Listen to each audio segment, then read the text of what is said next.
New this morning, Denver police is looking for suspects in a robbery from this morning. They have 2 people in custody so far, but think that there are others involved. The robbery happened around 2:30 this morning. The search for suspects took police to the area of East 56th and Vasquez. Officers shut down the area for a while, including the exit ramp from 270 to Vasquez. All of those closures, as you heard Erica mention, have since been lifted, but there are a lot of questions that we don't have answers to, including where the robbery initially happened. We're working to gather more information and we'll bring you updates as we get them. New overnight, police in Colorado Springs shot and killed a man they say pulled a gun on them outside of a Walmart. This happened around 10:30 last night at the store on East Platte Avenue, west of Academy Boulevard. This began when officers spotted a stolen car in the parking lot. They identified a man and a woman as the people in that car. Officers approached them as they left the store, and that's when police say the man pulled a gun. At least one officer opened fire. The man was hit and died in the scene. The woman was detained and was not hurt. No officers were hurt either. The El Paso County Sheriff's Office has taken over the investigation. In Aurora, residents of an apartment building are speaking out, saying that claims of a Venezuelan gang taking over are greatly exaggerated. They say the reaction people are having to national and local media attention on this issue is putting them at risk. 9 News reporter Courtney Yoon joins us live in Aurora this morning. Courtney, dozens of tenants gathered yesterday to push back against these allegations. Yeah, that's right. Good morning, Jordan and Corey. Residents who live in the apartments on Dallas Street and Helena Street in Aurora gathered outside of their homes yesterday to say that the rumors about a Venezuelan gang taking over their building are overstated. People who live there say that this false information is causing issues for families. Now, these residents gathered outside and were holding signs that said, "We are fathers, mothers, and children, and there are more who are good." Carlos Ordozgoiti says the rumors of gang activity have created a safety hazard where they live, with people coming from outside the area to harass people who live there. He says hatred is growing against their community, affecting all of their reputations. Other tenants say they have never felt threatened by gangs. They've also never felt threatened by anyone until recently, adding they've received threatening text messages and see hateful signs posted around their building.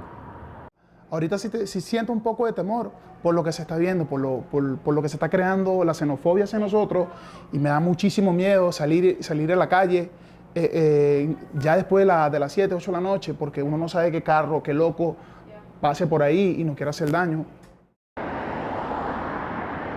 Residents also talked about the living conditions in those apartments. They say it's horrendous. Some of the residents believe that the property management group CBZ Property Management, they're out of state and that they're using this gang theory as an excuse not to clean up the properties there. That company blamed the deteriorating conditions on the takeover of a gang, but the city of Aurora says it was the result of years of dangerous code violations and issues with the property management group. CBZ is the same company that owned the complex on Nome Street in Aurora that was shut down. The city said that building was uninhabitable.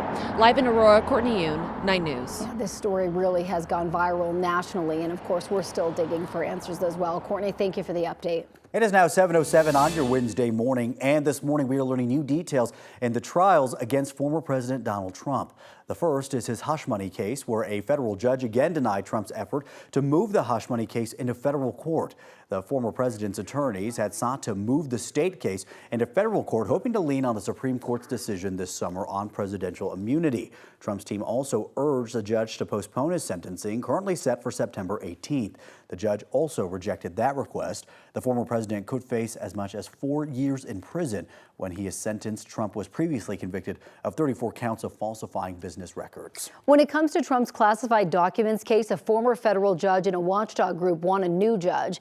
Retired Judge Nancy Gertner and the group Citizens for Responsibility and Ethics in Washington want to file a brief asking for a new judge. Gertner and the group say Judge Aileen Cannon allowed Trump to slow down the federal investigation by appointing a special master to review evidence. They also make other claims they say show a bias on her part towards Trump.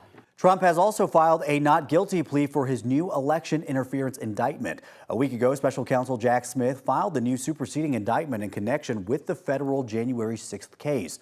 The latest indictment follows the Supreme Court's immunity ruling that concluded presidents can have broad immunity for official acts.